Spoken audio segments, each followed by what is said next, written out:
Topic रहेगा monsoon तंत्र। इस मानसून तंत्र में 4 सिद्धांत हैं।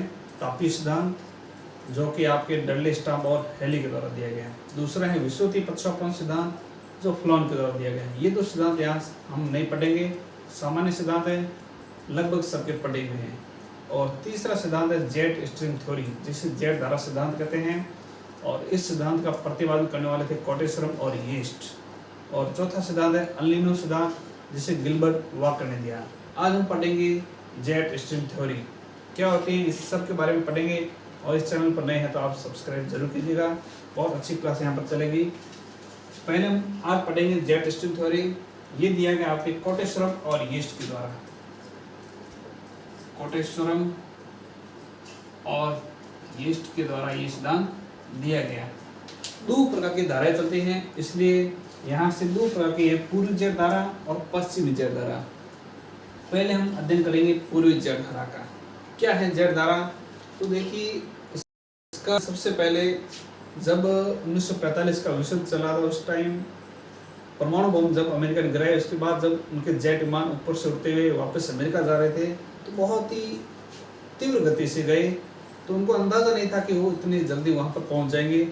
उसके बाद जब विश्लेषण किया तो पता चला कि लगभग 8 से 18 किलोमीटर की ऊंचाई पर बहुत ही तेज धारा में, तेज स्पीड में धाराएं चलती हैं, हवा चलती हैं, उससे कहते हैं जेट धारा। इसलिए इसका नाम जेट धारा नाम पड़ा है। आज हम अध्ययन करने वाले पूरी जेट धारा का।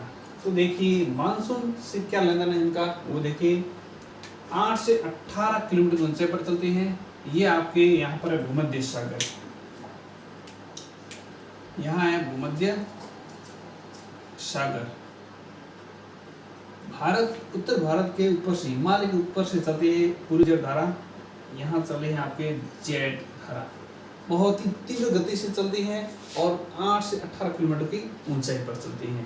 ठीक है, यहाँ पर है आपका तिब्बत का पठार। यहाँ क्या है? तिब्बत का पठार।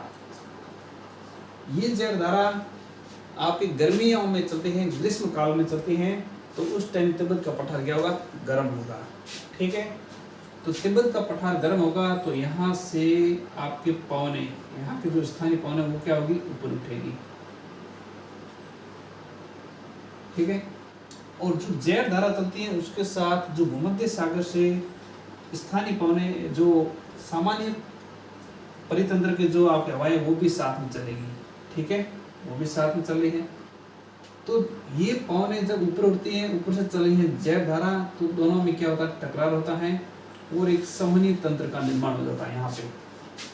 ठीक है, तो ये जो पूरी जेट धारा है, ये 2 भागों में विभक्त हो जाती है। एक तो सीधी निकल जाती है और इसका कुछ हिस्सा आपके भारत के ऊपर से, यहाँ से चल रहा है आपके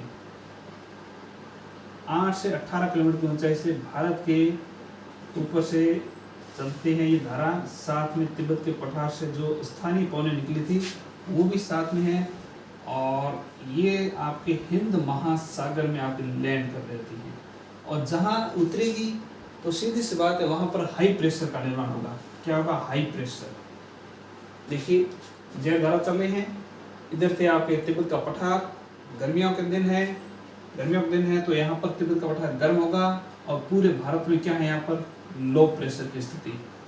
ठीक है, तो जेट धारा का कुछ अंश भारत के ऊपर से चलता हुआ हिंद महासागर में उतर जाता है, और जहां पर ये हवाएं उतरेगी वहां पर क्या होगा?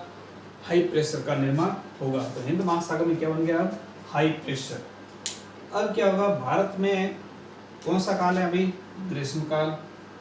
ग्रीष्म काल की स्थिति है, तो यहाँ पर लो प्रेशर है, यहाँ हाई प्रेशर है। अब क्या होगा? यहाँ पर जो तंत्र से जो व्यापारिक पवन है, वो व्यापारिक पवन यहाँ से चलना प्रारंभ हो जाएगी और दक्षिण भारत से यहाँ पर प्रवेश करेगी, और इस प्रकार आपके यहाँ पर मानसून की एंट्री होती है। और इस मानसून को कहते हैं दक्षिण पश्चिम मानसून। क्या कहते हैं?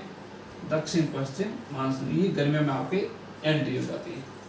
तो सवाल क्या पूछा जाता है कि दक्षिण पश्चिम मानसून है, इसका किस धारा से संबंध है?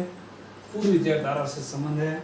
और दूसरा, ये सवाल पूछा जाता है कि इस मानसून में कभी देरी क्यों हो जाती है, तो ये तिब्बत का पठार जितना देरी से गर्म होगा उतना ही आपके मानसून देरी से भारत में प्रवेश करेगा।